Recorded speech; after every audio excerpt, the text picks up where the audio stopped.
Good day to you this day of your time. How are you all? Great. Allow us once again to thank each and every one of you individually and all of you together collectively for allowing for the co-creation of this interaction through this gate in this way at this time. Each and every time you afford our civilization an opportunity to interact with your civilization in this way, it opens up our understanding of that many more ways that the infinite has of expressing itself within creation, and so we thank you for the gift of this interaction. We would like to commence this dialogue this day of your time with the following idea. As each and every one of you now move toward what you call your next cycle, your next orbit, your next year in your language, your year of naming 1997, you will find that this will be a particularly expansive year in terms of information on a variety of levels. There will be a lot more information that was in your society heretofore held in secret, being dispensed, dispersed throughout your society from a number of different sources on a variety of topics. Many of you already are beginning to understand there is more and more release of information regarding our existence, that is in general what you call extraterrestrial beings. You will find that this will accelerate during your 1997 year greatly, and you are now seeing, shall we simply say, as a symbolic marker, the idea of the timing now of your discussions and dialogues about the recognition of the possibility of the beginnings of life on other planets in your solar system. This is, as we say, a marker, a timing event to let you know that you are becoming more and more ready as a society collectively to recognize that you are part of a large community of star system, of other life. But this is not really the prime reason why all this information needs to come out. It is coming out as a symbolic reflection of the fact that more and more and more of you on your planet are willing to get in touch with those things you have kept hidden and secret within yourselves, about yourselves, for so long. And that in getting in touch with these and integrating these ideas, in integrating your consciousness, bringing to the surface all these ideas and fears and hesitations and resistances and doubts that you have had about yourselves for so long, bringing them to the surface so that you can get them out in the open and integrate yourself into a more holistic being, you are then reflectively seeing more and more other kinds of information being released into your society that can help accelerate the process by putting you in touch with the idea of the holistic universe, by letting you know that there are a multitude of perspectives, a multitude of realities and dimensions and civilizations and experiences. You are immersed in a sea of intelligence all around you, and you are part of that sea. And it is time now for you to really begin to accelerate your understanding of your place, not only within the community of interstellar civilizations, to begin that voyage of understanding and growth, but also to know that it is time to accelerate the voyage of understanding and growth of your own individual selves and your own society at large, to begin to truly value and validate the diversity in your society, and by so doing, value and validate the unity that will come from the granting of validity to all of the differences that each and every one of you uniquely exhibit in all of the cultures on your planet. This is a time of greater communication, both inwardly and outwardly, and a time for acceleration of making connections on all levels to all things.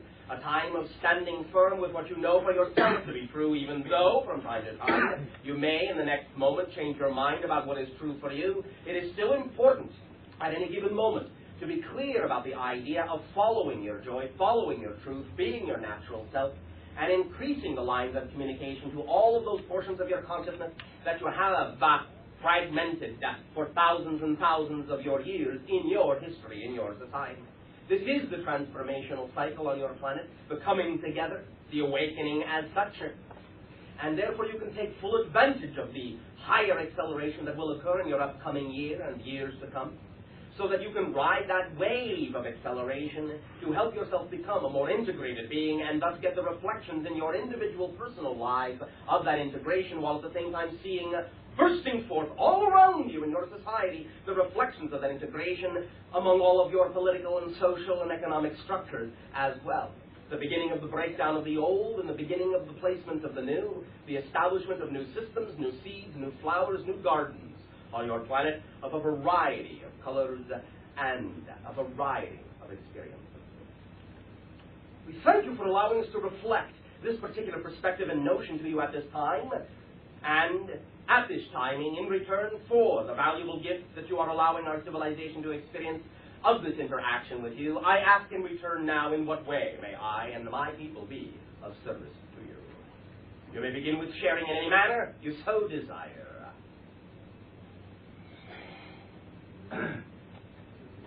Hello, Bashar. My name is Richard. Oh, right to you, good day. I just have some questions about creative blocks. Creative block. An oxymoron, if I ever heard it. About what can I do to get more in touch with like my musical levels and my... You have actually given yourself the answer in the question, in the definition itself. Mm-hmm. If you use blocks creatively, you will find that they are not blocks. They are only blocks as long as you define them as such. You see, many people on your planet have simply been patterned with ideas and belief systems that when they come upon a certain set of circumstances, they will define it unconsciously and automatically, as if it really is a block. But all that is simply the way you are looking at it. A block, by our definition, is simply an arrow pointing in an unexpected direction that you really need to move in order to really understand more and more of your true self, but which you may not expect to have moved in, and that lack of understanding that it is still part of your path, even though it may seem or is being defined as an interruption by you, that lack of understanding that it is still part of your path is what is creating it to seem to be a block. So if you will change your attitude and your approach to the idea when you come across a situation that you would have heretofore defined as a block, and start understanding it is simply a new, challenging, unexpected, and unknown creative opportunity, and act according to that definition, you'll be able to dive into it by staying with it instead of attempting to go around it. That's what makes it become even more stubborn. When you look at the idea of a block, or what you're defining to be a block, and in defining it as a block, you attempt to eradicate it or go around it, you make it become all the more solid and appear to be more of a block. The idea is to understand that whatever is happening is what is supposed to be happening, and if you will accept it as a nugget of information that you're about to discover about yourself, that you're about to find some unknown portion of yourself you never knew existed, you will then treat it with more excitement, less disdain, and you will dive into it in a curious manner to find out what could possibly be the information contained in this wonderful nugget of self-discovery. Is this making some sense? Oh, yeah, it's perfectly clear. So when you approach it that way, you will see that it will automatically unfold and give you insights and inspirations you never thought possible in your life, because you must understand that the basic principle of all approaches to any situation in life is that you cannot glean from the situation. You cannot even see visible in the situation the information that might be there for you until you are first of the vibrational attitude that there is something there for you. If you define it as something that is a void, that there is nothing there for you, it will appear to be a block. And therefore everything that it contains will be invisible to you, and it will continue to remain to appear that way until you change your vibration. Or as you might say, colloquially, until you change your channel and get a different program out of the very same circumstance, because nothing has built-in meaning. You are automatically assigning it a meaning based on what you have been brought up to think, and by assigning it a meaning unconsciously, automatically, you then are only capable of extracting the effect from it according to the meaning you have assigned to it.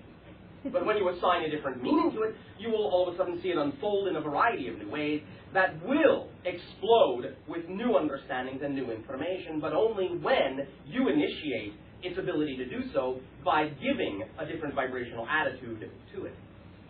Does this help clarify the idea? Yes, it does. Thank you very much. Remember, this is not philosophy. This is physics. This is physics. This is how physical reality works. This is not just a nice idea. It is physics. Thank you. Hello, Bashar. And to you, good day. And hello, everybody back home at Mississauga. We are all responding simultaneously when I say good day. Are we like the Saturday night movie back home? You are constantly a source of great amusement. Well, we've been practicing for quite a long time. Yes, you are experts at it now. Yes, indeed. One technical question I had for you. Technical, yes. Yes. Variously, I hear from people complaining or assuming that there are problems with food that has been cooked in a microwave oven. They say that toxic substances are produced. And I wanted to know if there is actually any problem with such. It will depend upon the foodstuff. Sometimes, depending upon the chemical composition of the food, in the exposure to the idea of the microwave process, it can begin a chain of chemical breakdown that can eventually result in certain kinds of toxic compounds. However, for the most part, in most cases, it will simply be found that in many cases, applying that process to your foodstuff will simply render it incapable of supplying you with most of the nourishment that it could. Isn't that the case, though, with most cooking or overcooking, yes. so to speak? So it's primarily if you're cooking something rather than yes. just heating it up a bit. Yes. Okay. Anything else on that? No. Okay. Thank you. Another question. Yes. I have heard from what our scientists seem to know so far, that chimpanzees and humans share a great deal of genetic material, yes. something on 90% or more. 98. 98. Yes. And what can you tell us about that? Why is that, etc.? The basic reason is that the early hominid life forms on your planet were the template and the matrix for the genetic alterations that resulted eventually in what you now perceive to be the human form. So it's like taken as a starting point and yes. Advanced in ways yes. that would be useful to the spirits that would be incarnate. Yes. Okay. About the beings that are soon to be emigrating here from our neighboring planet, are they of a similar sort of origin on their planet, or what sort of genetic links might we share with them? You do have some similar genetic links in the understanding that, we will not necessarily go into great detail at this time, but that there's an original root race that, shall we say, supplied a lot of their genetic material in seeding many of the planets and many systems around you, and thus, in that sense, genetically, you could say you are, to some degree, distant cousins. I have also read about what was called, I think they said, 5 major root races that incarnated or were created or something here on the Earth.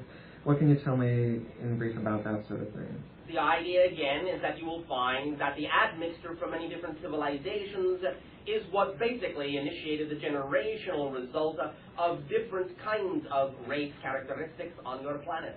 The melding and merging of different kinds of species and civilizations in what you would call a genetic melting pot. You understand? Yes. I read, I forget exactly where, that the peoples that were to become what we now know as the Cherokee were previously from residing in Atlantis, and before that had immigrated here.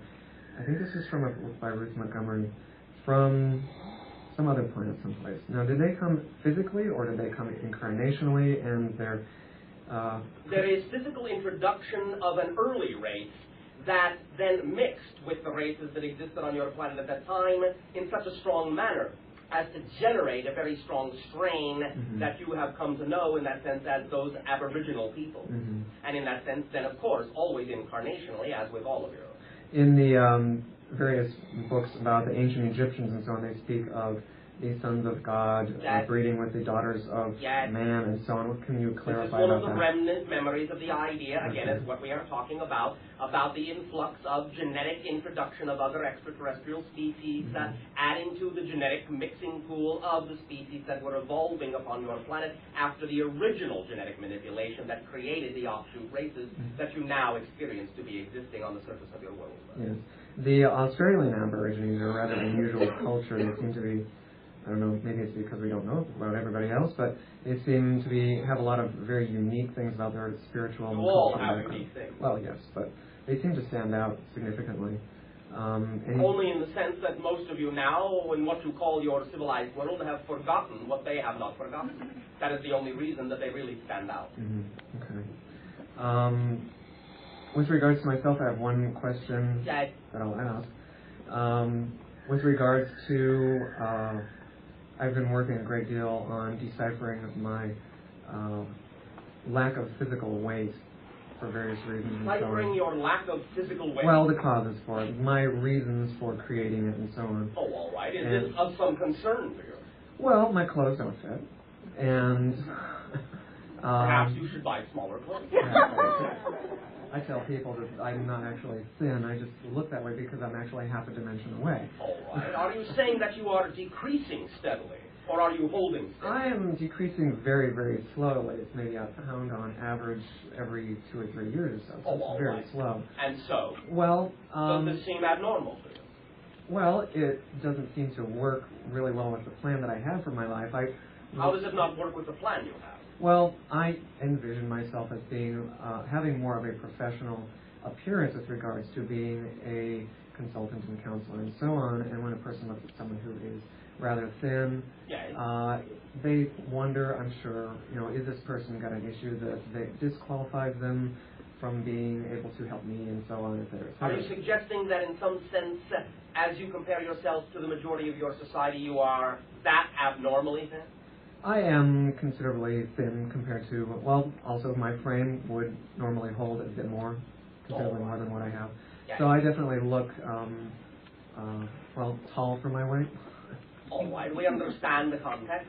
Yeah. But again, we would suggest to you that you cease to be concerned about this. And of course. Many of you will find that as you accelerate and lighten yourselves up in a variety of ways, there will be a physical component to this analogy. And it is simply because you are, in some senses, becoming less lighter, material. Yeah, and lighter, Yes, so to speak. yes. And therefore some of you will exhibit it more than most. It is all right. Do you feel healthy? I feel healthy, but usually hungry. All right. So eat Do you more. have what you would call a light diet? I would say yes. Is it primarily, in your terms, vegetarian? For the most part, I do eat some chicken at least once a day to make sure I get in a little bit of extra protein and so on, vegetables. The idea, again, is that a more natural, shall we say, a more original form of dietary taste for most of your species would be to eat several smaller meals many times a day, about 5. As if one was foraging and so on. So. Therefore, you may simply be going back to your natural biological state. In the same way that many of you will find, not all of you, but many of you will find that as you become more natural, you may find your sleep cycles changing to be something that doesn't necessarily fit with what you call your quote-unquote 9-to-5 regimen. Yeah, which is very inconvenient sometimes. Only because you insist on maintaining something which you know is not true. Yes, exactly, of course. Yes, and so then. Along with the various psychological reasons that I've found and so on, I wonder if there's anything that you could tell me about me physically, health-wise, that... Yes, I will tell you that you will probably feel a lot better if you will stop adding stress to your life by worrying about your weight. Think so? Yes, I know so. Okay. Let go. So rather focus more on... Rather just be in the moment and enjoy your life, as it is. Okay. Make it a non-issue. Yes, because again, paradoxically, making it more of an issue will allow you, through worry, to waste away. Oh. You understand? Wasting time. Yes. Yes. In that sense, wasting away. So, if you drop the stress, drop the worry, you will find that you will go at whatever pace is natural for you, and you will still be able to do the things that you need to do without worrying what other people will think about you. Well, that's my concern about, well, of course, I do have some ego concern about what people will think. But I'm also, like I said, intending to be more of a professional consultant with spiritual purposes. I want them not Let me ask you a question. Okay, go ahead. Are you involved in the idea of having spiritual consultation with other people? Yes or no? Not professionally, no, but yes, casually. Casually? Yes. Have you ever received anything in exchange for your advice? Not monetarily. Well, yes, previously monetarily a few times, yes. Then you are a professional. Okay. End of discussion. Oh, okay, by definition. Yes. Okay. Thank you. You're welcome. Bye, everybody.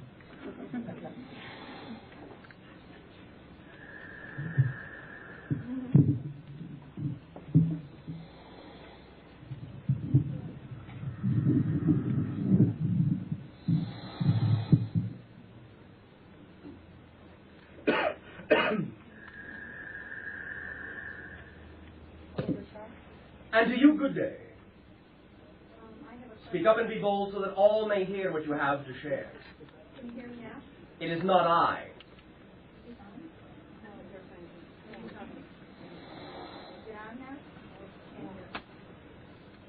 Proceed if you wish. Okay. My question is also on cooking. You talked about microwaves. I'm wondering, is there a benefit to infrared cooking versus microwave? If you are referring to the idea of utilizing what you would call the heat of your sun, this can be done from time to time, yes. The idea of infrared technology can to some degree be less damaging in the context that we have already mentioned. But again, you will find for the most part that as you evolve, most of what you will ingest will be natural and raw. Okay, so cooking is out of the question. It is not completely out of the question. The idea, again, is to pace yourself according to what your body consciousness tells you is appropriate for you at any given moment, and the idea of the utilization of what you would call heat and fire for the generation of the increase of molecular activity in some foodstuffs may still be necessary for your body to be sustained in the appropriate way. What we are simply saying is that if you can also augment your diet so that the majority of your diet is simply that which is natural and uncooked, then this will help any such ideas of what you would call proteins that you feel it is necessary to cook for your system. But again, we would still recommend that even in the ingestion of what you might term meat proteins, you keep it relatively light, not only because at this time in your acceleration it will only weigh you down if you have too much, but also because, as many of you know, in the processing of many of the meat proteins on your planet, it is highly charged with what you would call many different kinds of toxins. Is the soy protein a better choice? For some individuals, not always for everyone. It will depend upon, again, the chemical composition of certain individual bodies and how they have the capability of extracting from what you would call the natural soy protein the things that they need. There may be other blends and balancings of the vegetable kingdom that can provide you what you need without necessarily relying on that particular vegetable. Is there any advantage to using alkaline water versus regular neutral or more acidic Only in water? some very specific cases. So for the general public, drinking acidic water is not going to make you a healthier person? Drinking water in that sense that is relatively balanced will be more beneficial if you can do it. So alkaline water is somewhat of a hoax right now? It is not a hoax. It is simply not necessarily as necessary for the widespread as it may be deemed, but it is necessary for some individuals in specific circumstances. I see. Okay. Does that help you? Yes, it does. Along the lines of nutrition, Yes. I have been trying to eat more soy and, vegetables. Why have you been trying instead of just doing it? Well, because I'm a vegetarian, but Yes. at the same time I'm wondering why I'm still feeling, certain problems in my body, if there's maybe something that I'm supposed to be getting from the meat. What kind of things are you defining as problems in your body? Well, we talked about it once before. It was kind of a stiffness or I thought it was hard to describe. This may have more to do with the idea of lack of mineral content in certain areas rather than the idea of specific foodstuffs. Okay. It would perhaps be of some benefit for you to, A, again, make sure you are always getting enough water so that your system is not dehydrated. B, make sure that perhaps you can find an easily ingestible form of liquid colloidal minerals also to infuse your body in that way so that it does not become, again, burnt out. You follow? Mm-hmm. And also make sure that you can remove as best as you possibly can the toxins from your system. Okay. I thought that I had a parasitic cleanse done that I went through, and also a toxic environmental toxins cleanse, Yeah. like beauty shop toxins and heavy metal toxins. And they were homeopathic. I really don't know whether they worked or not because my body still feels the same rigidity and it's like trigger points all over my back. There's all kinds of little pain spots. You may also be feeling different kinds of energy fluctuations going on in your system as you acclimatize to new ideas, new changes, and evolve in certain ways. But it is also perhaps the depletion of certain things within your system. One moment. One moment. One moment. One moment.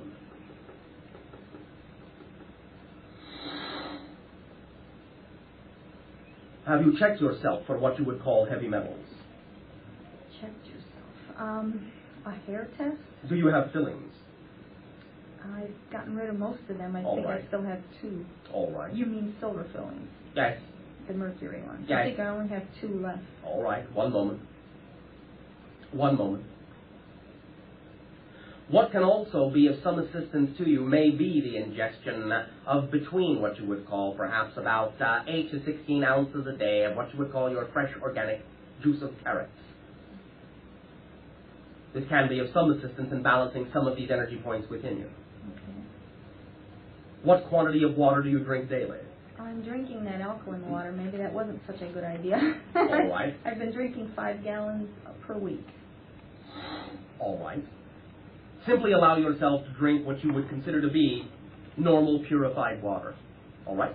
Is reverse osmosis okay? I mean, Yes, it's purified of everything, even the minerals that I need. it is all right. What you It's need okay? mostly is the hydration. And you suggest I go with a mineral tonic to resupply Yes. the minerals that are missing. What you would call in liquid colloidal form. Okay. Any particular mineral that I need to All of concentrate them. on? All of them. You will find that the colloidal liquid forms will contain high degrees of a variety of minerals. Okay. So these new... One moment. What kind of physiological exercises are you also doing? A lot of walking and rebounding. Define biking. rebounding. Using the gravity force by bouncing on a little trampoline. One moment.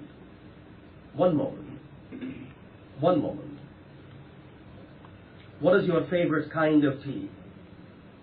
Unfortunately, it's black tea. I try to drink as much. Stop. Stop. All things that would dehydrate your system. Stop. Do you understand? For instance, No matter how much water you drink, if you continue to drink, the idea of things that will cause dehydration of the system, purging of the water from your system, in that sense, what you call the caffeines and so forth, you will counter the effect of the hydration completely. Do you understand this? Yes. Black teas, coffees, anything of that nature will counter the hydration of your system. I don't drink any sodas or any coffees. I haven't been able to give up the black tea. I feel like I'm hooked on it, but I guess I can give it up. The herbal teas are safe? Many of them, yes, although again it will depend upon what your body may need as an infusion. We would suggest that you may replace the idea of what you call your black tea with what you call your black cherry tea. And this will be of great benefit to your system throughout. Okay, is that like black cherry bark? Is that what it is? You will find it. I will find it. Okay. All right? All right, thank you very much. Thank you. Also, from time to time, you may add the idea of what you call minute amounts of black cohosh. Hello, Bashar. And to you, good day. My name is Jean. All right, if you insist. It was given to me, what can I say? I have a lot of confusion going on from the phenomenon that has been happening in my life. And maybe, Defined as? well, everything that has been happening to me since November is completely mind-blowing as far as life as I've known it. Yes. Well, And- congratulations. Thank you. Anyway, I was wondering if maybe you could tell me what's going on. And If you can be more specific, I might be able to. okay, there was an electric field that passed through me, for one thing. Yes. Then my energy level was very high. I noticed I had cuts, bruises, or burn marks, and they would be gone by the end of the day. Yes. And in June, I had a vibration where my whole body just lifted out, and my whole spirit just lifted out of my body. Yes. And I When are was- you going to tell me something unusual? Well, to me, that is unusual. Well, get used to it. You are accelerating. I'm accelerating. This is part of the symptomology of the acceleration of the energy we are talking about going on in your transitional lifetime now. Okay. The idea that you are literally, all of you, stepping your vibrational frequency up.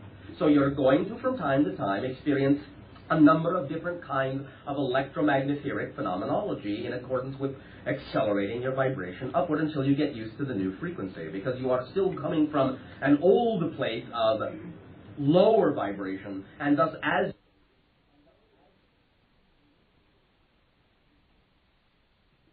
sensations you are experiencing as your energy is accelerated upward for whatever reason, by whatever cause. Can you tell me who the entity or what the entity was that was supposedly with me, and is it still with me? In what fashion is the entity with you? How do you perceive what you are calling the entity? I was told when you looked at my head, out of the back of my head, you could see like a negative of another person's head sticking out. All right, again, this is the idea of what we are talking about, the lower vibrational polarized self.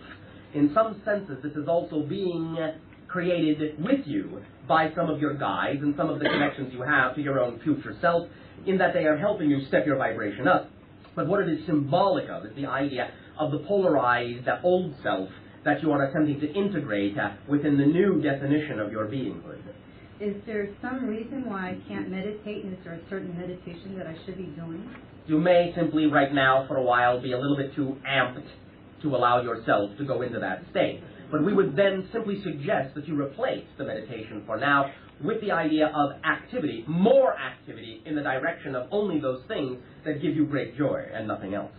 And can you tell me what my destiny on this earth is? Yes, to be in great joy. That is the same destiny for all of you. Anything more specific in a... Pay attention. Are you paying attention? I'm trying. Don't try, It's just hard pay to attention. consider. Oh, really? Yeah. Who taught you that? Actually, I think I kind of taught myself No, that from you the did world. not. Who taught you that? I don't know. All right. You did, of course, take it upon yourself to believe what other people may have taught you. But it is from your upbringing that many of you learn these things and do then, of course, incorporate them into your belief system structure. It is not difficult to be centered. The only thing you have to do to be centered is to only choose to do those things that you enjoy the most. And you will automatically be centered because you will be too busy having fun to do anything but. Okay. This is the key principle of all of your destinies. Even though you are all reincarnational beings and have many different lives on many different dimensional levels and time periods, you are only this you once. Therefore, the purpose, the destiny of this life, like any life, is to be this you as best as you can, as fully as you can. What does that mean? I'll tell you. It means that you understand the principle that whatever situations are attracted to you in your life that contain the highest degree of excitement at any given moment, that you have the highest degree of capability of taking some action on, is indicative of your most natural, true, full self. So if you are willing to act upon those things as they come to you that contain the highest degree of excitement, you will automatically be fulfilling your destiny by being the most you can be. And that will automatically put you in the places and the circumstances and the situations to not only be the best you can be and fulfill your own destiny, but to also help you be of best service to anyone you come in contact with. For how can you help anyone if you're not your full self? Yeah. Does this make some sense to you? Oh, yes. This is the basic principle, and trust me, it doesn't have to be any more complicated than that. Okay. If you're having difficulty with it, it's probably because you deem that it needs to be more complicated. It really is that simple. If you will, at every moment you can, look at all the options available to you at any given moment, and act only on the one first that contains the highest degree of excitement, no matter what it is, you will be squarely aligned and in the moment with your true self. You will be living ecstatically in the moment by always acting only on your highest joy, and that will be total acceleration and alignment and expression of your so-called self-created destiny. Can you give me any verification? My father was supposedly an alien from the 12th planet. Can you verify any of that for me? All of you make connections to all different kinds of dimensions. You all come from everywhere and nowhere. And at the same time, since you are obviously manifesting what you call an earth life, you all come from earth as well.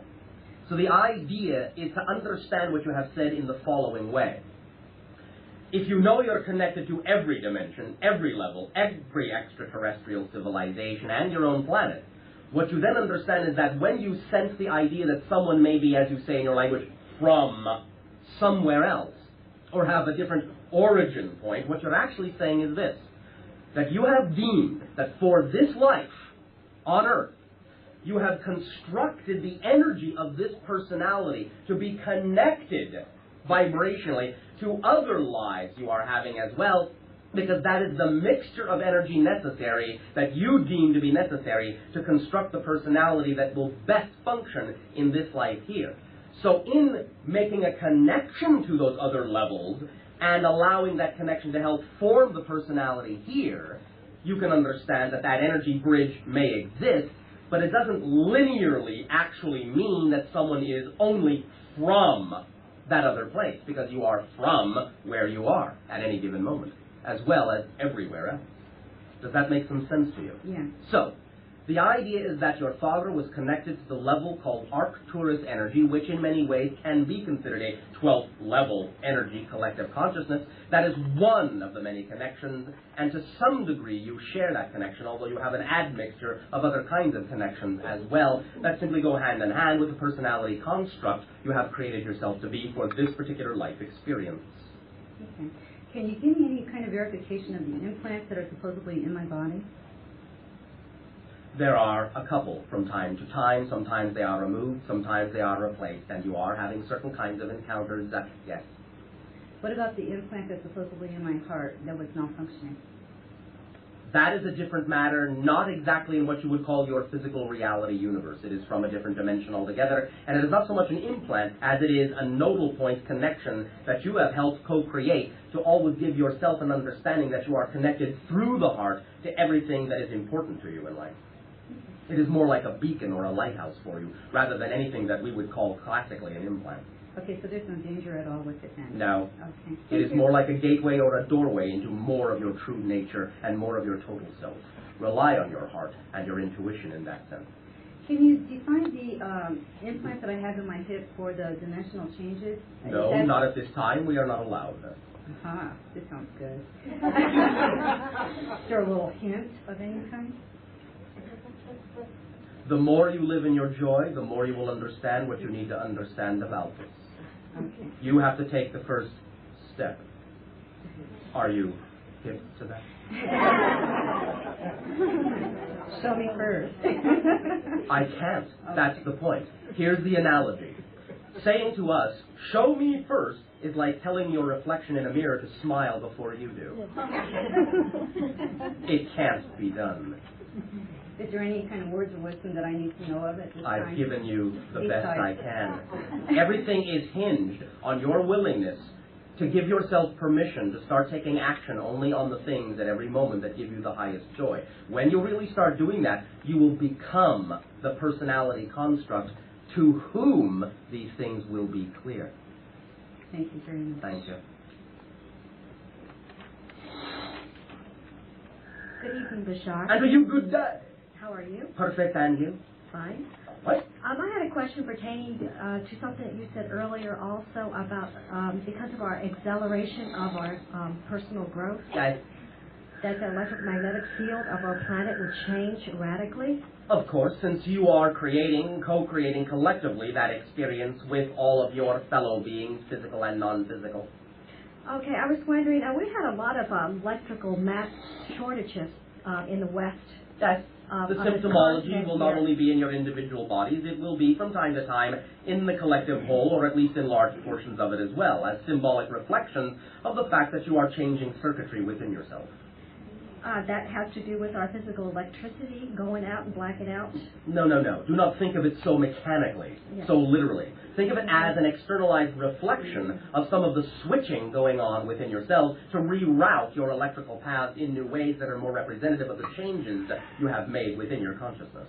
Why in just one spot on the western side of this There may continent? simply have been a concentration of acceleration in that area because your world is not balanced at this point. I see. Okay, what about, that includes the electrical shortages in a mechanical terms, other things that have been going haywire and quit working. Again, the Same. synchronicity in anything that occurs in what appears to be your external reality is the thing to look at. Because there is always going to be some kind of physiological causative agent that has to participate in the co-creation of that in your physical world, but the idea of it as a reflection of what is going on in your collective and individual consciousness is the thing to look at in terms of understanding it by helping use it to understand yourself.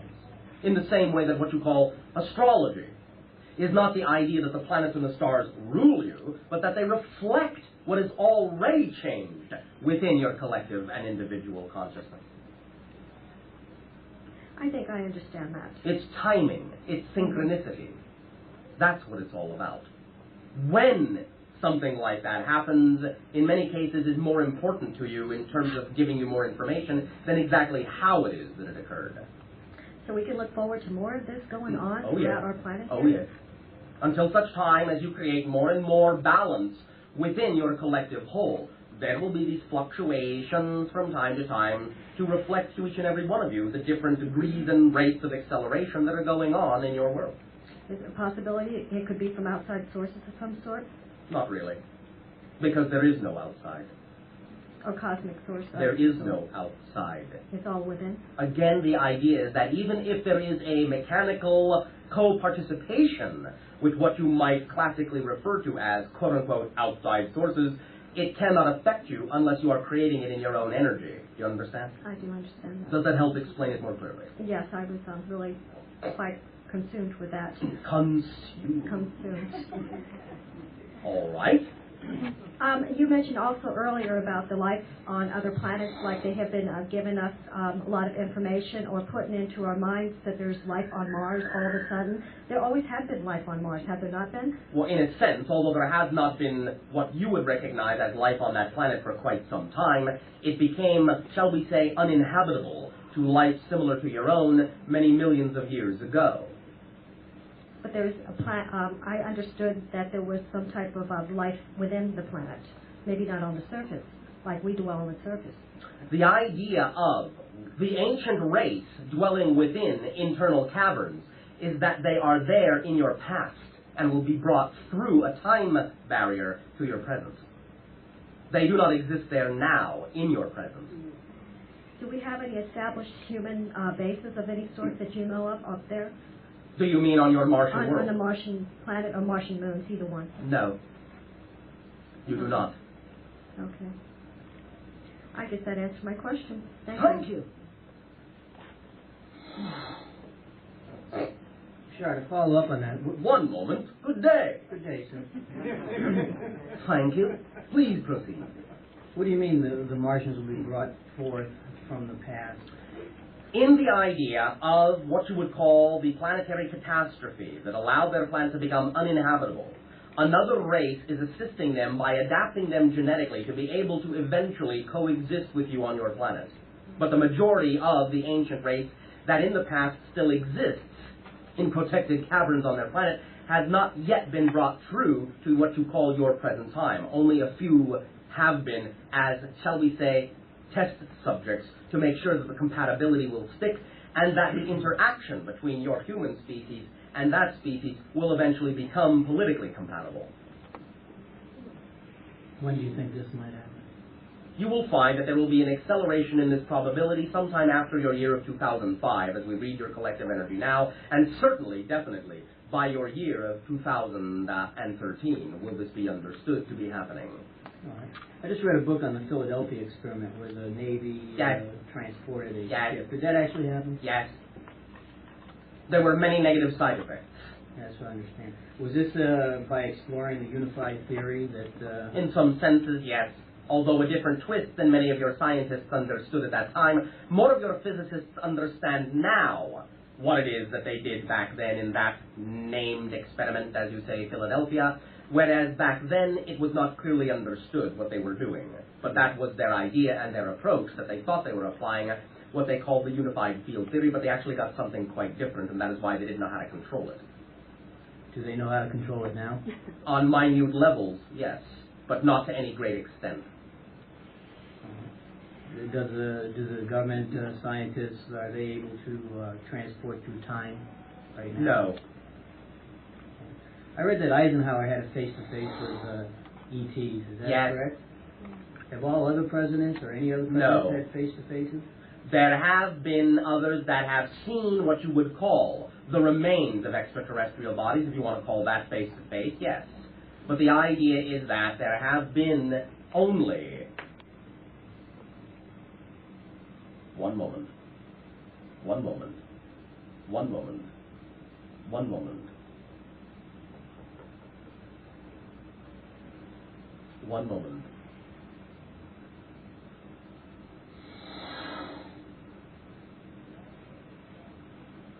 The one in what you would call an official capacity that you have named as Eisenhower the one that you would call in a telepathic communication with a physical projection, or at least the physical appearance of a projection in the one that you call Kennedy.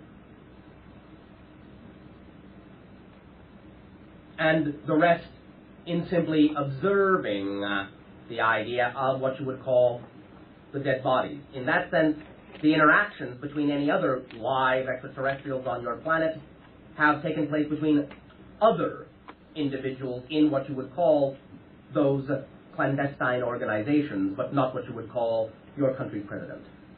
Although they know about it, but they do not know everything about it, for they are not told everything about it. Are they restricted from making any of that public? Yes. By these secret organizations? Yes. Although there is more and more pressure from even within now to release this information to you. All right.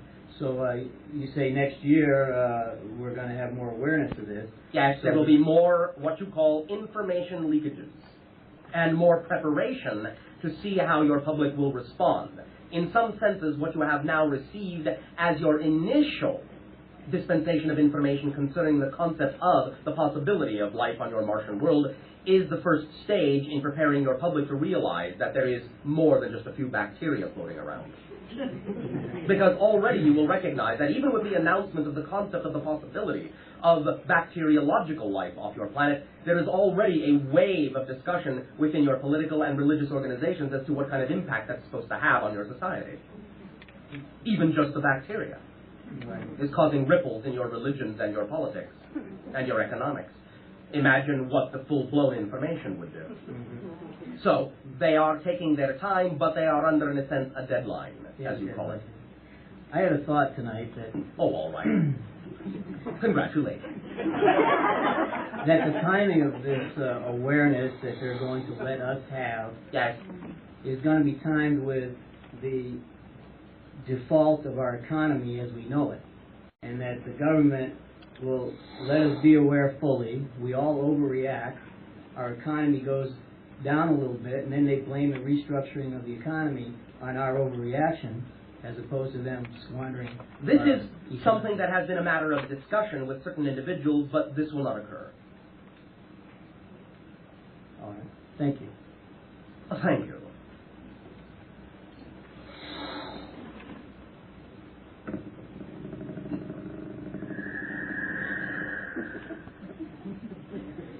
Hi. And to you, good day. You too. I was wondering, I read somewhere that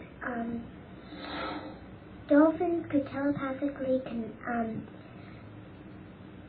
communicate with extraterrestrials. Is that true? Yes, and also, of course, with humans. Thank you.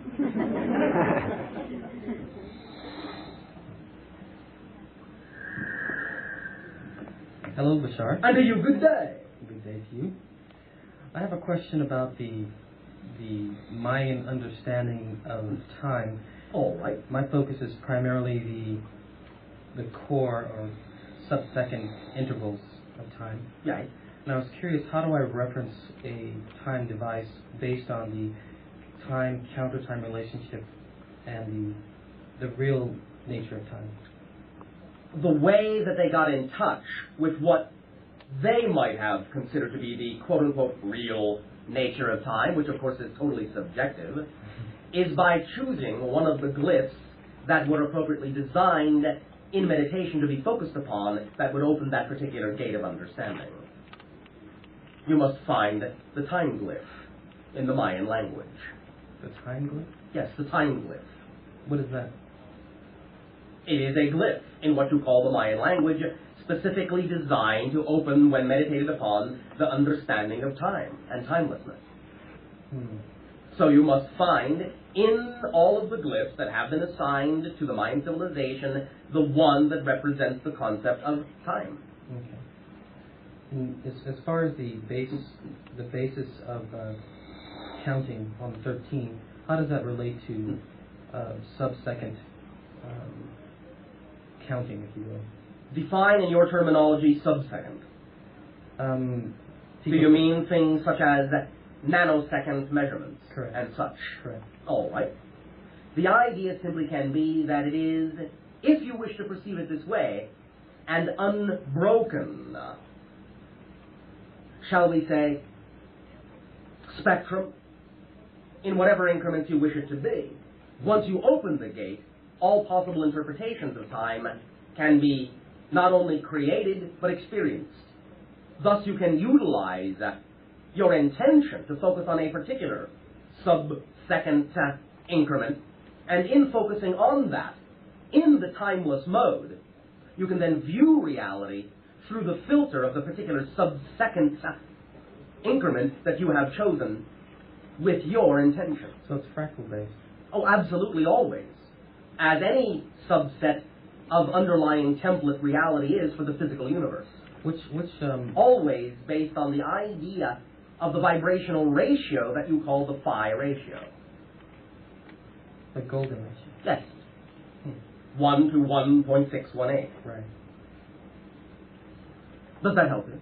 Yes, it does. Well, thank you. Thank you.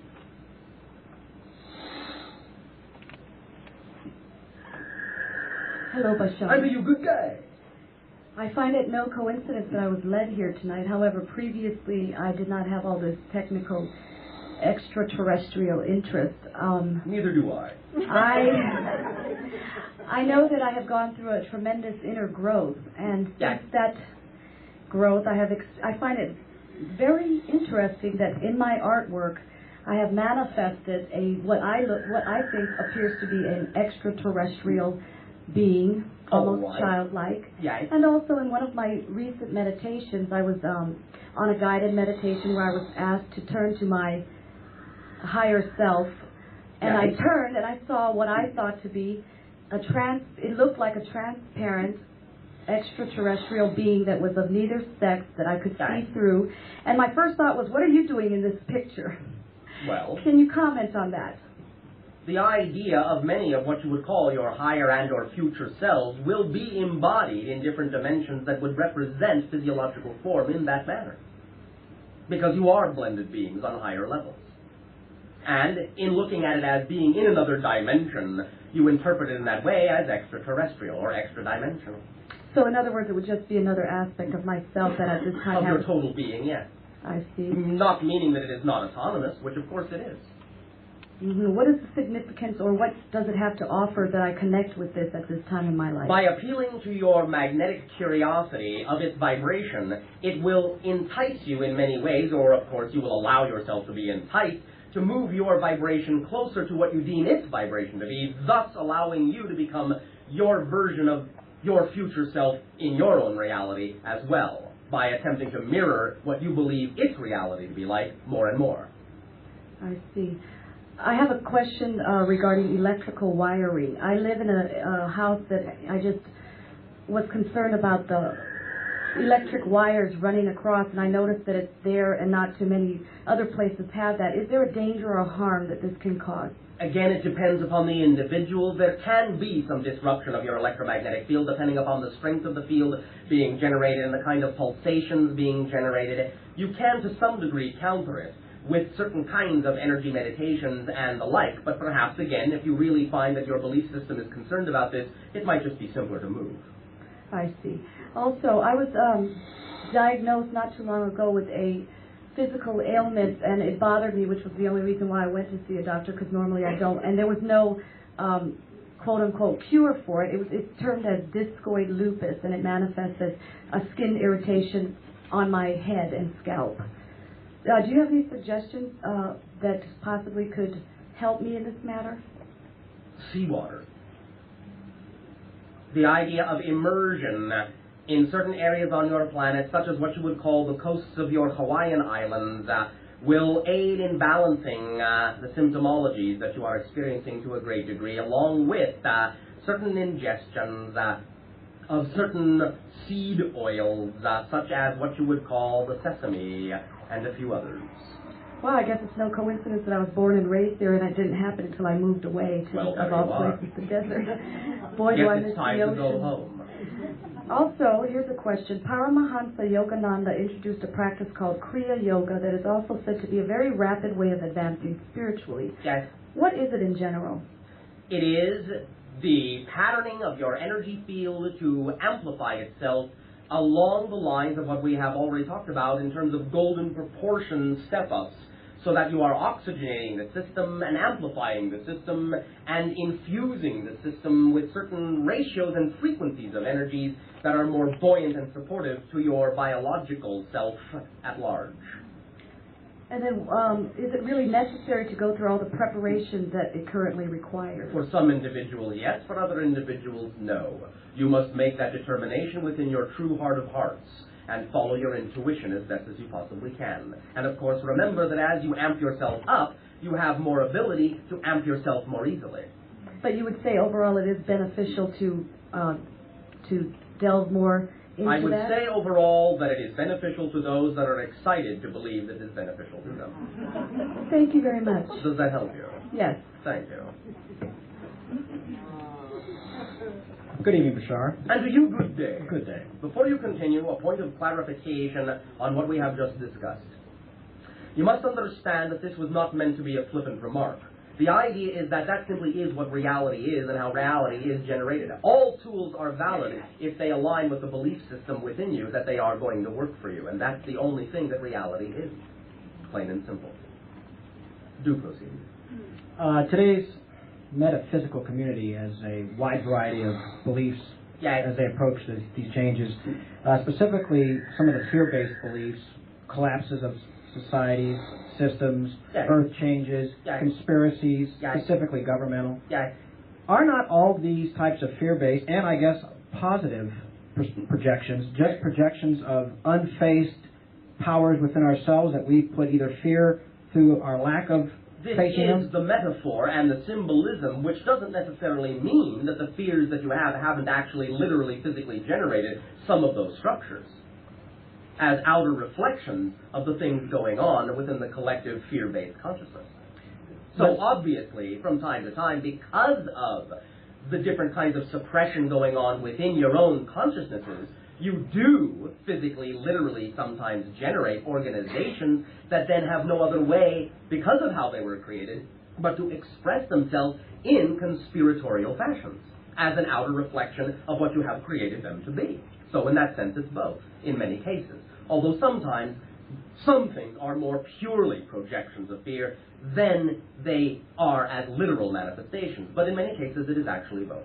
Let's take an example, the Montauk Project, which has a very deep conspiratorial and basically dark projections. Is it a physically real thing? Based on a real series of minor incidents of experimentation with the idea of time flux and time flow, but it has to some degree been, as you say, blown out of proportion. There's a gentleman lecturing around the country making some very extravagant claims, including time travel, and the time travel is very advanced among the Montauk group. No. No? No. Is he a figment of our imagination or of his own? In a sense, his own. Okay. So that settles that one. Yes. However, I will point out one thing to you, because this is also a, shall we say, shard of the reality.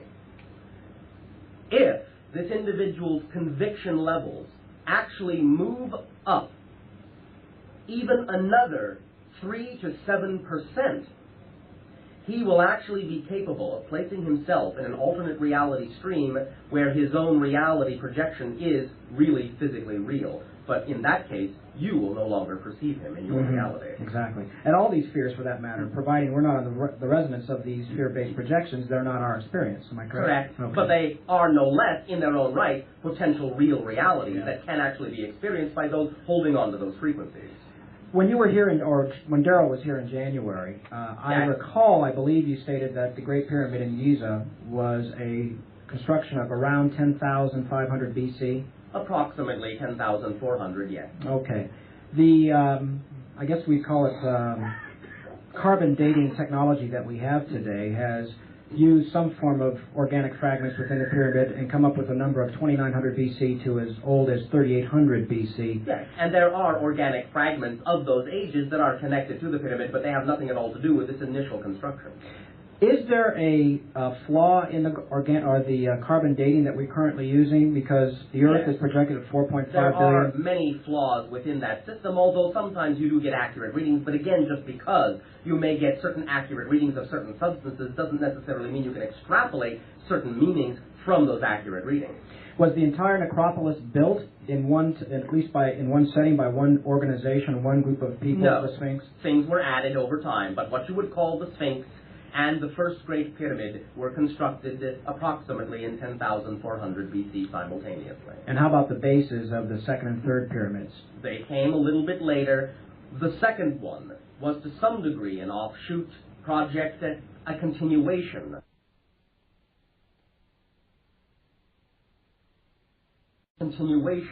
So to speak, over the next few centuries.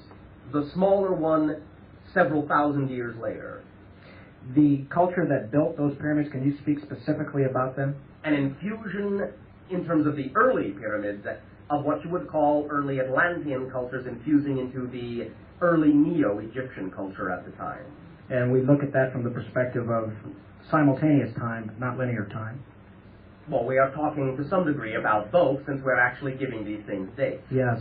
In other words, could the Atlantean culture, in fact, from our perspective, be a mythological past and really a projection of our own civilization? I will give it to you this way. It is a literal civilization, linearly speaking.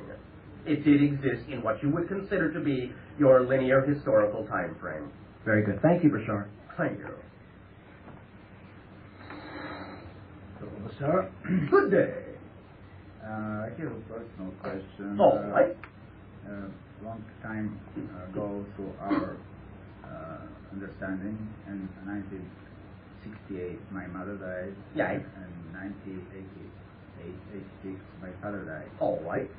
But at that time, I was living in a country where I couldn't follow the reason for their death, and I kept serious doubts about the natural way of their death. Is there any way that I can understand? Because I get some information coming to me from different sources, which are telling me that my mother and specifically my father were carrying certain very important information, and some people could be. We find that there may, as we scan your energy, be some truth to this. However, we will also tell you this. It perhaps will be more important for you to find this information out through another individual who can help you more specifically and in greater detail than we are capable of doing at this time because of the nature of our interaction with your civilization. We will actually do what we rarely do, and that is simply directly recommend you to this other individual. It goes by the name of what you would call James von Prague. You will find that this entity has a high degree of accuracy of communicating with what you would call the spirits of your departed, and will find out in greater detail for you the exact specific details of all the circumstances of their deaths. Thank you very much. This entity lives in the area that you would call your Los Angeles. Thank you very much. Thank you. I have one more question. Oh, right. Coming from my 13-year-old son. All right. He was interested who created a chessboard. Chessboard. The game chess. All right. This goes back in its earliest version to 3 different sources that came together eventually to evolve into the form that you know today. One was ancient Lemuria. It continued through the idea and evolved in Atlantis, then moved into ancient, simultaneously, England, or what you would call Celtic, Egyptian, and Greek civilizations to ultimately, in trade between those different areas on your planet, evolve into the present form that it now presents itself in your society. Does that make sense to you? Yes, and one more question. Every time we exchange some ideas for the way you're living there, and help us to understand better your society. Yeah. So my question is, how do you entertain yourself? Do you play chess? We have many different kinds of what you would call games, but nothing that is, in your terms, structured or organized as such. The idea, of course, is that I am entertaining myself right now by having these conversations. That is one idea. At the same time, many of the things are more free-form. You will find that sometimes individuals will simply find themselves coming together spontaneously, synchronistically, automatically, to co-create different kinds of experiences that you might recognize as games. They may bring certain objects with them, and when they simply all get to the same place, they will instinctively and intuitively know how to use those objects in the creation of a game that may never have even been played before. But the rules will be automatic and instantaneous. In our past history, what you may call about 2,000 to 3,000 of your years ago, there were more structured games, some of which were similar to the idea of what you would call chess, although the board of that similar game had what you would call hexagonal places, not squares. The idea behind that game at that time in our ancient civilization was to arrive at the center hex before anyone else. Does this make sense to you? Well, yeah, very much. And thank you very much again. Thank you. So. And you as well. Hello again, Bashar. And to you, good day. I had a question about the silicon life forms that I'll be working with and I'm working with now. All right. As far as their resonant vibrational frequency, is there a particular ratio that I need to pay attention to energize their structure? Or It is upwards of what you would call 600,000 cycles per second. Perhaps for you, approximately about 685,000 cycles per second. Okay, and this is about their resonance that will help energize their thresholds.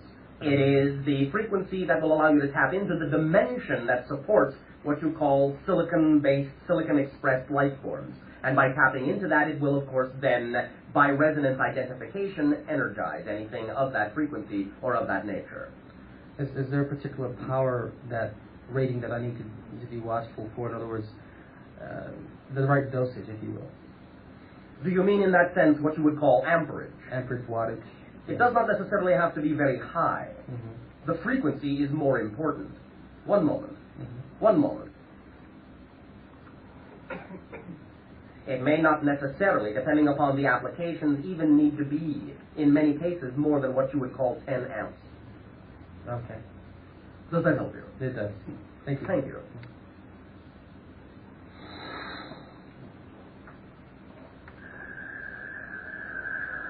Hello. And to you, good day. I have a question about myself. All right.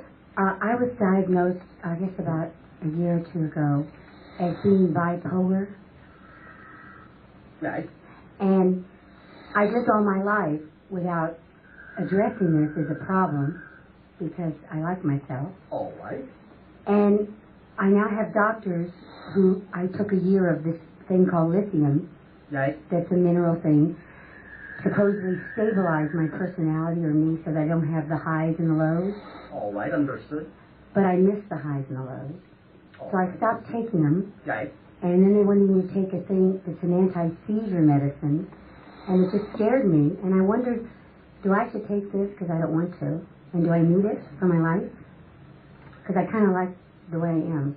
There may be other ways that you can achieve what might be perceived to be a balance within the personality structure and still allow yourself in a more natural way to experience the expansion or the focusing of the energy in both contexts in a positive and constructive way. Through meditation, perhaps. Yes, that is one Right. way. Is that something you have already begun to do? I know how to do it, but I don't do it very well. I don't do it. Define very well. Why I don't do it? Why not? Because I fight what is good for me, I guess. I don't know. You fight what is good. I don't have time. But I'm You doing don't have time. Right. Oh, all right. You don't have time. You don't have time. You don't have time. But I don't want to take the medicine, so... Let me let you in on a paradoxical little secret. Okay. I have time. When you say you don't have time to do something that you know is aligned with your more natural self, you actually wind up creating more experience of time. and things drag on and get dragged Oh, I down. feel that. Yes, I know what you're saying. So, in actual fact, making time to be yourself is what actually allows you to experience no time in the transition at all. So you will actually give yourself more ability to experience more by actually taking time to appear to slow down and stay in the center. Again, this is the paradox. Infinite speed, being everywhere at once, is actually the same feeling as standing perfectly still. Because if you're everywhere at once, you don't really get the sensation of movement, because you're everywhere at the same time. And yet, that feeling of balanced peace, that can be then creatively expressed as a different variant of balanced peace, either more expansive or more focused, but still a variant of balanced peace, will then be representative of you being more infinite, and at the same place, at the same time, everywhere at once. The idea is also to define what you're experiencing in another way as we have just defined it, to recognize that the focus you're talking about and the expansion that you're talking about are not necessarily taking you away from the center of balance, although they can, if you use it that way. But if you understand that they can also be expressions of the balance, you can then express them in more balanced ways, even though they may seem to be somewhat polarized as expressions. They will simply be extensions of the balance as opposed to polarity of it. Does this make some sense to you? Yes. But the idea is to know that if your own instincts have come up with the concept that meditation can help you do this, then pay attention to the fact that you do know what you're talking about and you do know what's best for you.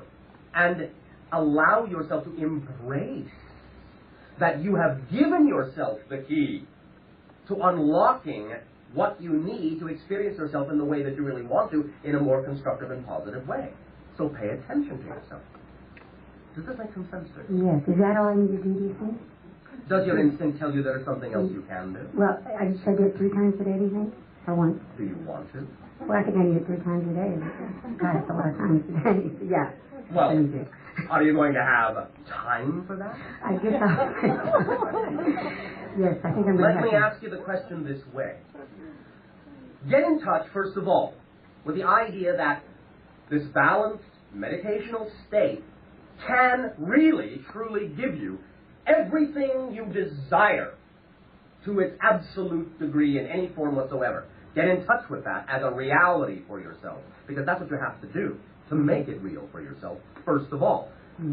If and when you then get in touch with that idea that this is exactly what it actually can do for you, how many times a day are you excited to do it? Yeah. You follow? Yes. And understand this. In a real sense, what you're actually going to do, ultimately anyway, is actually learn to be in that state every single second.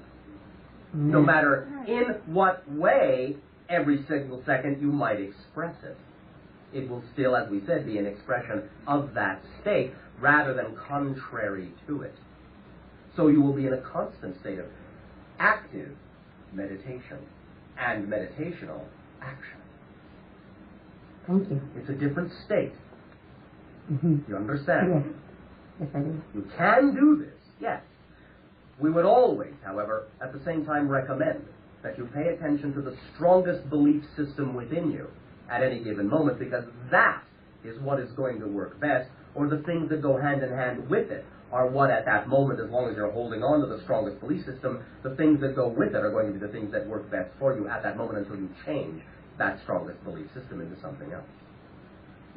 So never invalidate what your strongest belief system might be at any given moment if you really believe that that's what you need to help you achieve a certain idea or a state of being.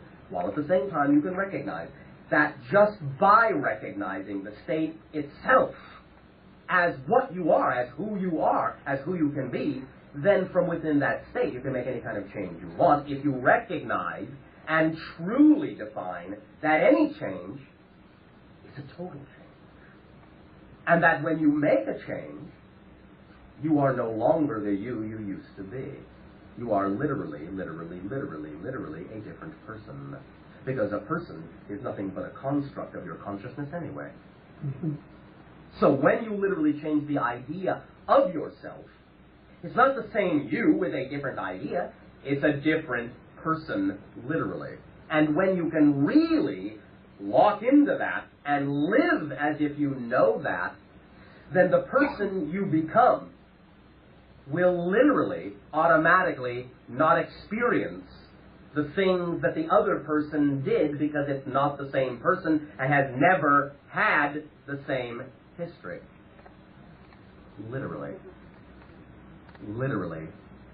Literally. This is what we call, just because we understand how many of these things are labeled on your planet, the 13th step. Oh, good. I'm ready. Thank you. Then act Yes, I will. as though you are. Yes, I will.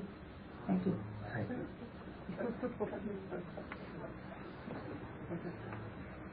Two, Professor. And do you good day. Interactamente. Interactamente, what is that? Interactions may begin. The ET that you spoke of before that Eisenhower viewed, Yes, which civilization was he from? this was one of what you would call the advanced grades. One of the advanced grades. Yes. And what were the circumstances when you viewed this ET? There was what you would call a face-to-face meeting on what you would call one of your military bases. And it was one extraterrestrial? No, there were a few. But there was one with whom the dialogue took place in the recognition now that your world knew that such beings existed and that terms had to be arranged for the continued coexistence to fit their agenda. All right, and how did they converse? Verbally, telepathically? Both. They were given a demonstration of telepathic communication. At the same time, there was also verbal communication to put your people at ease. And just the military viewed this? Yes. And there were few other individuals you might call governmental individuals, but it all took place under the auspices of a military base. All right, and something I wanted to ask you was, basically, if we could play a little game, you know. Do you mean chess? Sort of. Oh, all Sort right. of. You know, when it's playing chess or any other game, sometimes it's ready to make a move. Yes. You know, and let's take it to another level. All right. You begin. And come out with the primary hidden agenda. Yes. What would that be? Primary hidden agenda. Yes, you've talked about hidden agendas before. Are you talking about extraterrestrial ones or human ones? Yes, ET one. Oh, all right. Which ET? The Greys. Oh, all right. Primary hidden agenda, though perhaps you may find this is not so hidden, is the idea, of course, of the creation of the hybrid races, so that they can evolve into them. Yes, I know that, Oh. but So not so hidden. yes. So you're looking for something that you still don't know. Yes, when we have talked about things like this in the past, there's been a couple of things you didn't want to give us information on. Yes. And I feel like the timing is really right now to get that information. Well, if you feel that way, would you be so kind as to give us a moment? We will check. Exactly, that's what I wanted you to do. One moment. One moment. One moment. One moment. One moment.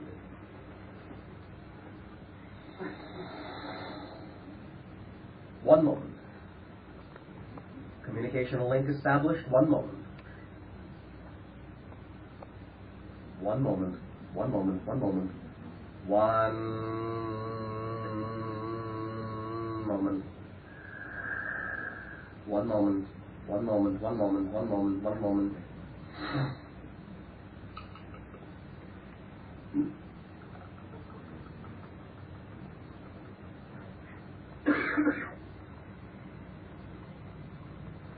What you call the founders need to experience another facet of their being, and they have deemed that this can only be done within the context that they require through the creation of the interaction of your human species and the gray species at this time. In the creation of the hybrid races such as ourselves, we provide the founders with a new insight into their understanding of themselves and their place within creation, and give them an understanding of the next stage of their expansion in the evolution of many different species within certain sectors of what you would call your galactic realm.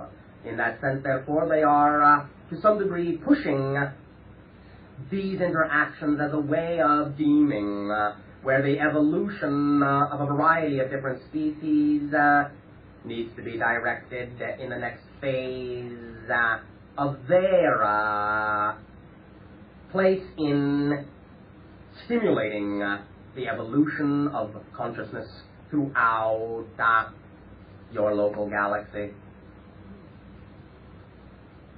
That is one such portion of the hidden agenda.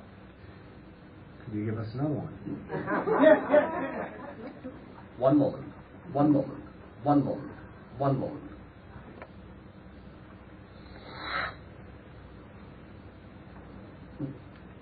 One moment.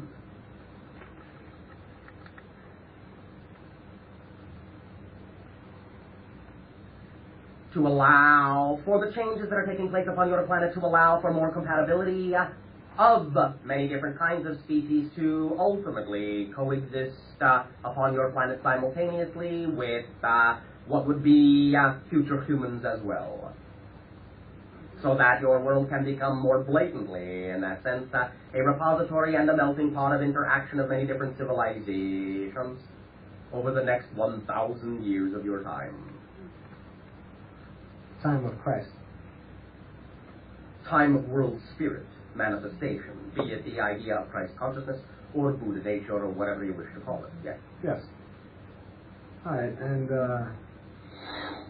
when you were just coming through with this information, was this coming from the association? It was through the association, but directly from the founders themselves in their acquiescence of relinquishing one part of their agenda to you upon request. All right, this I'm not saying it to be funny or nothing, but I might laugh anyway if that's all right. Oh, you're more than welcome to. Thank you. But could you take it a little further? We will give you what you call the third, since we tend to operate in threes anyway. I felt that. I knew you would. One moment. One moment. One moment. One moment. One moment. One moment. One moment. One moment.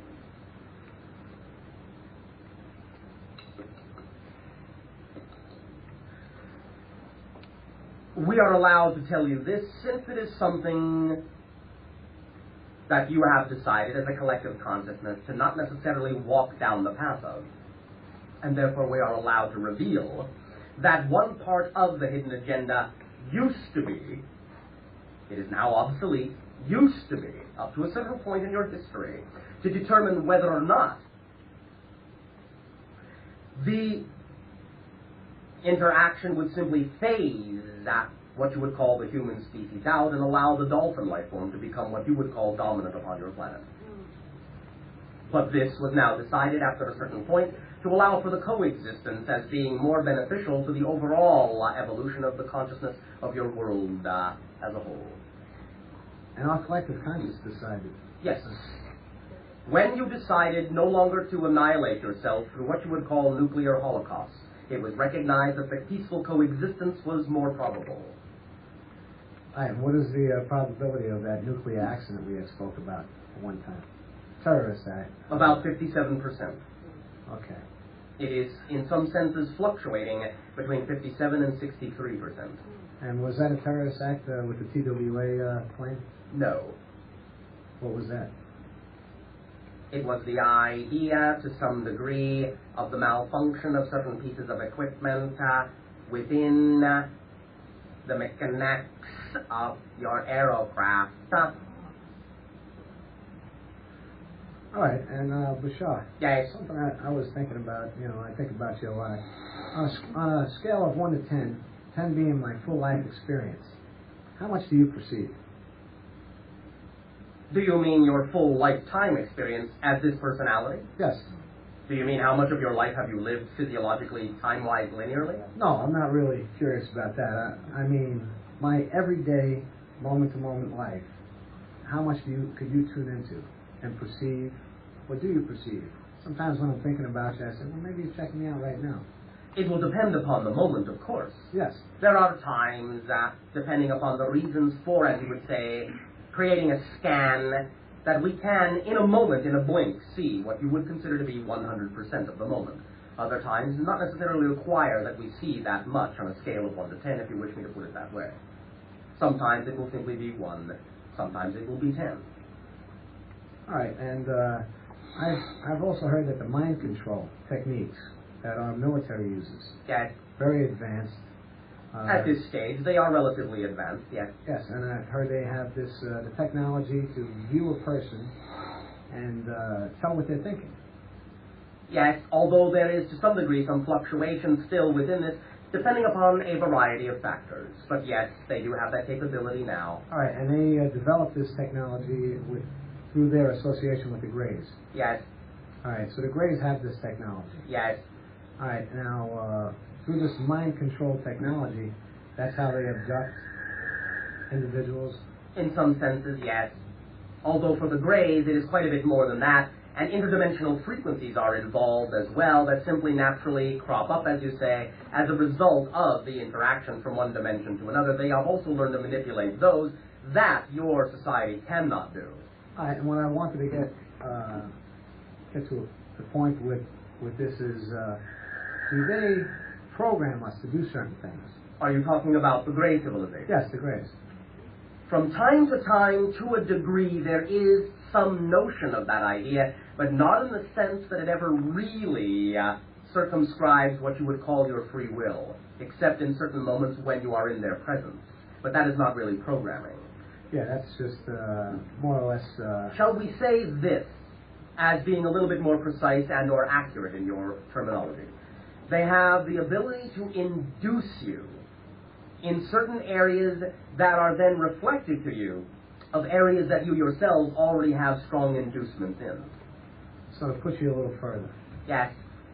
Okay, when I awaken at night, as I do, I mean, I awake a lot, and but yes. I noticed about a month ago, I was going through this series of awakenings yes. that I would wake up and be afraid or upset about something or whatever. Yes. And it was out of a dead sleep, and it comes to me like I realized that maybe they were doing this to me.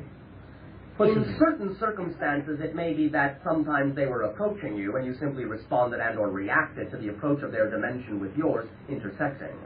From time to time, it is other things as well, when you yourself might be getting in touch with different connections that you have going on in terms of the different processes going on in your consciousness as a physical persona. There may be a few other reasons for this as well. Yeah, but yes, from time to time, it is because of their approach.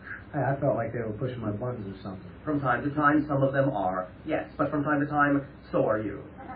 Yeah, no, I understand that. And when I had that realization, it didn't happen anymore. Yes. Although it will now go to a different level. Such back to is level. the game of chess. Back to level. And at this timing, we will extend once again to each and every one of you our deep appreciation in allowing us to play on your board at this time. We thank you for co-creating this game with us, and we bid you all a fond and active and creative good day. There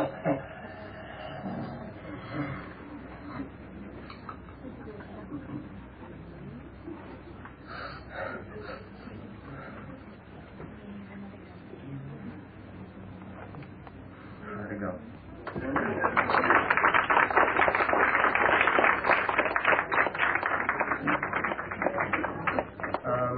Thank you all very much for being here tonight. I look forward to seeing you again. Have a good night.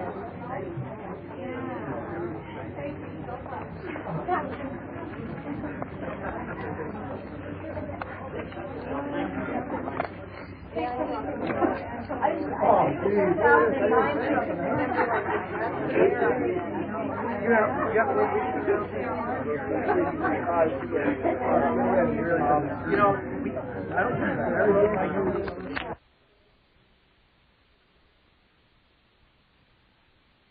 offshore